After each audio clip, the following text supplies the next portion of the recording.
কোন সূরা স্টাডি করার আগে আমি যা করি তা হলো সেই সূরাটি বারবার তেলাওয়াত করি, শুধু পড়তেই থাকি। আল্লাহ যদি কিছু বলেন আমি সেটা সম্পর্কে আরও জানতে চাই। আমি সেই জগতের ভেতরে ঢুকে আল্লাহ কি বলছেন তা গভীরভাবে বুঝতে চাই।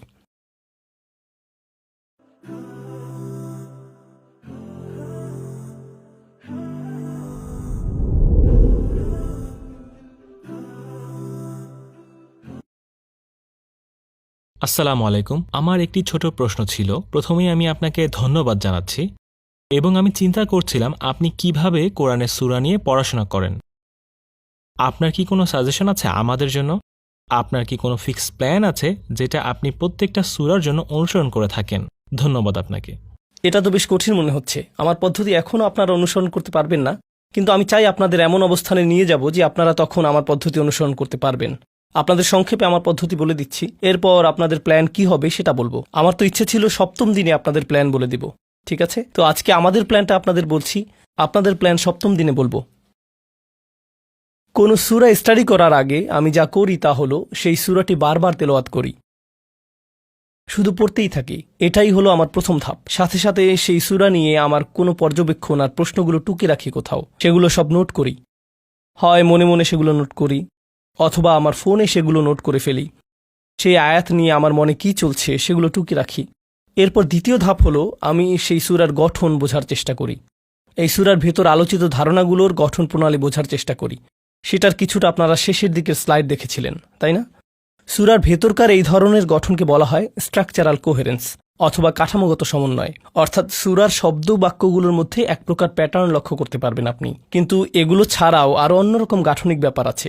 যেমন এই সূরার মধ্যে এমন কি কি প্রধান শব্দ আছে যেগুলো বারবার আসছে, এই সূরার মধ্যে এমন কি কি বিষয়বস্তু আছে যেগুলো একে অপরের সাথে সংশ্লিষ্ট। যেমন ধরুন প্রত্যক্ষ ও পরোক্ষভাবে বারবার পবিত্রতার কথাটা চলে এসেছে এখানে এই সূরার মধ্যে, তাই না? এখানে ইউসাব্বিহু পবিত্রতার সাথে সম্পর্কিত। এরপর কুদ্দুস শব্দটি পবিত্রতার সাথে সম্পর্কিত। ইউজাক্কিহিম পবিত্রতার সাথে জড়িত। ইহুদিদের দৃষ্টিকোণ থেকে হিমারও পবিত্রতার সাথে সম্পর্কিত, তাই না? এভাবে লক্ষ্য করবেন যে সূরার মাঝে এমন কিছু বিষয়বস্তু বারবার ঘুরে ফিরে চলে আসে বিভিন্নভাবে, সেগুলো মিলে পুরো সূরার ধারণাটি একত্রে গঠন করে। এই দ্বিতীয় জিনিসটিও আমি লক্ষ্য করি। এটা মোটামুটি বলতে পারেন সাহিত্যিক দিক হতে পড়াশোনা। আমার সূরা নিয়ে পড়াশোনার তৃতীয় স্তর হল সূরাটির ভেতরকার শব্দগুলোর অর্থ নিয়ে গবেষণা করা।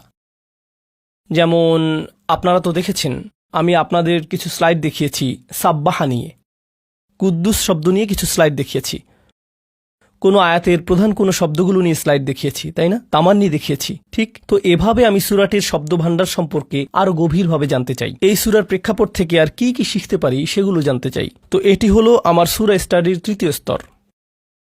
দেখুন,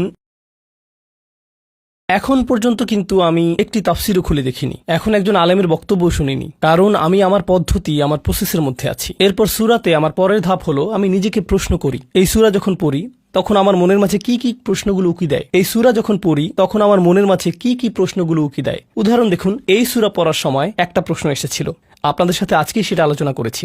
আমি যদি একজন আল্লাহর ওলি হই তাহলে কি আমার মৃত্যুর আকাঙ্ক্ষা করা উচিত? এই প্রশ্নটি কিন্তু আমি কোনো তাফসিরই পড়িনি, এটা আমার নিজস্ব প্রশ্ন। সুবহান কুদ্দুসনের মধ্যে পার্থক্য কি? আমার নিজস্ব প্রশ্ন।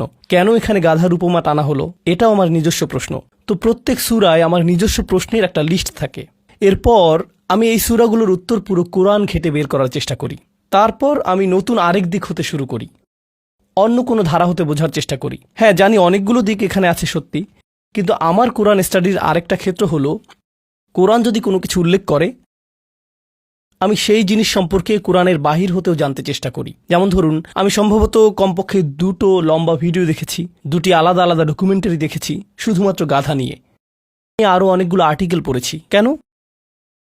কারণ আল্লাহ গাধার আলোচনা করেছেন, অর্থাৎ তিনি যদি কিছু নিয়ে কথা বলেন আমি সেটা সম্পর্কে আরও জানতে চাই।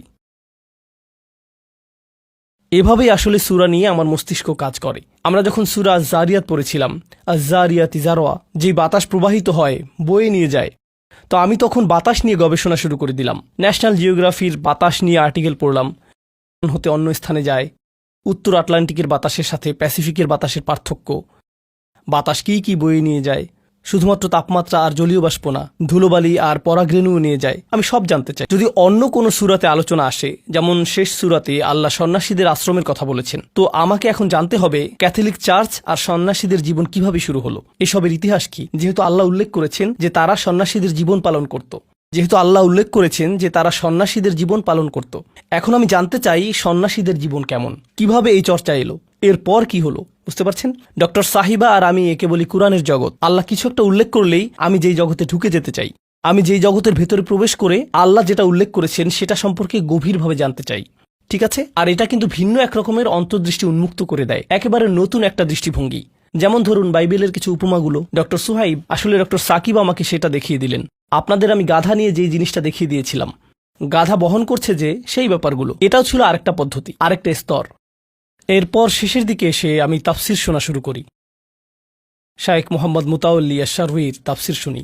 কিন্তু প্রথমে আমি ডক্টর ইসরার আহমেদ রহমাহুল্লাহর তাফসির মুফাসসাল দার্সে কোরআন শুনি, এটা উর্দুতে। তিনি বিস্তারিতভাবে কোরআনের উপর লেকচার দিয়েছেন এখানে। ডক্টর সাহেবী হলেন কোরআনের ক্ষেত্রে আমার প্রথম অনুপ্রেরণা। মনে হয় শতবার শুনেছি আমি তাকে, তবুও শুনি বারবার। আমি কিভাবে তার থেকে ভিন্নভাবে চিন্তা করি সেটা দেখতে শুনি। আর এই সূরার ওপর তার লেকচার 4 ঘন্টার। এই পুরো সূরা তিনি আলোচনা করেছেন 4 ঘন্টার লেকচারে। হ্যাঁ, উর্দুতে, হ্যাঁ, ইংরেজিতে না সেটা। এরপর আমি শায়েখ মোহাম্মদ মুতাওয়াল্লি আশ-শারউয়ির তাফসির পড়ি, কারণ কখনো কখনো তার কিছু সুন্দর দৃষ্টিভঙ্গি পাই রহমাহুল্লাহ। যদি তার আলোচনার কিছু খুঁজে পাই, কোথাও যদি কোনো ভিডিও পাই, সেটা দেখি। এরপর আমি নিজেকে প্রস্তুত করি তাফসির পড়ার জন্য, কিন্তু এখনও প্রস্তুত না। এরপর যাদের আমি পড়ি তাদের একজন হলেন ডক্টর ফাদেল সালেহ আস-সামেরাই। আমি বোন সামার আর নাউতের প্রতি আন্তরিকভাবে কৃতজ্ঞ। সম্ভবত তিনি এখন সৌদি আরবে আছেন। তিনি তার সমস্ত লেকচারগুলো গুছিয়ে আমার জন্য ট্রান্সক্রাইব বা প্রতিলিপি করে দিয়েছেন। তো তিনি প্রত্যেক সূরার জন্য একটা ওয়ার্ড ডকুমেন্ট পাঠিয়ে দেন আমাকে। আমি সেই সূরার উপর তার কাজগুলো পড়ে যাই, সেটা পুরোটাই আরবিতে। তো সেটা আমি মনোযোগ দিয়ে পড়ি। তিনি সেখানে আসলেই কিছু আকর্ষণীয় তুলনামূলক বিশ্লেষণ তুলে এনে দেখিয়েছেন। যেমন আল্লাহ কেন অমুক আয়াতে এই শব্দটি ব্যবহার করলেন, কেন তমুক আয়াতে ওই শব্দ ব্যবহার করলেন, ওটা কেন করলেন না, এভাবে দুর্দান্ত সব তুলনামূলক বিশ্লেষণ তুলে আনেন তিনি। এরপর আমি প্রত্যেকটি আয়াত আমার টিমের সাথে আলোচনা করি। আমার আসলে 2টা টিম আছে। একটি টিমের সাথে কলে আলোচনা চলে, আরেকটি টিম হলো হোয়াটসঅ্যাপ গ্রুপে। আমরা সেখানে টেক্সট করি, ভয়েস নোট দেই। আমার কল টিম হলো পাকিস্তানের ইসলামাবাদে। সেখানে 8 জন নারী আর 2 জন পুরুষ আছে। সবাই ইন্টারন্যাশনাল ইসলামিক ইউনিভার্সিটি অফ ইসলামাবাদের গ্র্যাজুয়েট, অথবা সেখানে এখনও অধ্যয়নরত আছেন। সবাই কোরআন আর তাফসির নিয়ে বিশেষজ্ঞ। দুর্দান্ত তারা সকলেই, বিভিন্ন বয়সের তারা। তাদের কেউ ব্যাচেলরে আছেন, কেউ মাস্টার্সের শিক্ষার্থী, কেউ আবার আছেন পিএইচডিতে। তো আমি যা করি তা হলো তাদেরকে কল দিয়ে বলি যে আজকে আমরা এই সূরার একটি আয়াত নিয়ে আলোচনা করব। তোমরা যা ইচ্ছা তাফসির পড়ে নিতে পারো। আমরা একটি আয়াত নিয়ে 2 ঘন্টা ধরে তাদাব্বুর করব সবাই মিলে। এর পরের দিন আমরা পরের আয়াত নিয়ে তাদাব্বুর করব, তার পরের দিন পরের আয়াত, এইভাবে। তো এগুলোই হলো আমার সম্পূর্ণ পদ্ধতির একাংশ। এরপরেও আমার কিছু জানতে হলে, কোনো প্রশ্ন থাকলে, আলোচনা করতে চাইলে আমি ডক্টর সুহাইব সাঈদকে কল করি। তিনি বাইয়েনার রিসার্চ হেড পদে আছেন। তাকে কল দিয়ে তার দৃষ্টিভঙ্গি জিজ্ঞেস করি। এই সব কিছুর পরেই আমি তাফসির খুলি। কারণ দেখুন, তাফসির হলো অন্য কারো কাজ, কিন্তু তার আগে আমি নিজে হোমওয়ার্ক করে নিতে চাই। তো এই পুরোটা হলো একটা প্রসেস, বেশ সময়ের কাজ, কিন্তু বেশ ভালোই সময় লাগে পুরোটাতে। কিন্তু আপনাদের প্রসেস এতটা জটিল হবে না। আপনাদের পদ্ধতি একেবারেই সোজা, পিৎজা অর্ডার করার মতোই সোজা, যদি না সেটা জার্মান পিৎজা হয়। আমি আশা করছি এই ভিডিও ক্লিপটি আপনাদের পছন্দ হয়েছে। আমার টিম আর আমি অক্লান্তভাবে কাজ করে যাচ্ছি যেন মুসলিমদের জন্য যথেষ্ট পরিমাণ রিসোর্স তৈরি করতে পারি, যেন তারা কোরআন বোঝার প্রাথমিক ধাপ হতে শুরু করে কোরআন গভীরভাবে বুঝতে পর্যন্ত পারে। আমরা নিজেরাও কোরআনের শিক্ষার্থী, তো আমরা চাই আপনি আমাদের সাথে কোরআনের শিক্ষার্থী হয়ে যান। আমাদের এই পথ চলায় সাথী হতে bayyinatv.com হতে ঘুরে আসুন। সেখানে 1000 ঘন্টার কাজ দেয়া আছে। তো ভয়ের কিছু নেই, ধাপে ধাপে আগাতে পারেন, যেন কোরআন শিক্ষাকে আপনার লাইফস্টাইলের অংশ করে নিতে পারেন। ইউটিউবে অনেক কিছুই আছে, তবে সেগুলো ছড়ানো ছিটানো। কিন্তু আপনি যদি গোছানোভাবে আপনার নিজের জন্য, পরিবার বা পরিচিতদের জন্য কোরআন শিখতে চান, তবে এখান থেকে শুরু করতে পারেন। bayyinatv.com-এ সাইন আপ করুন।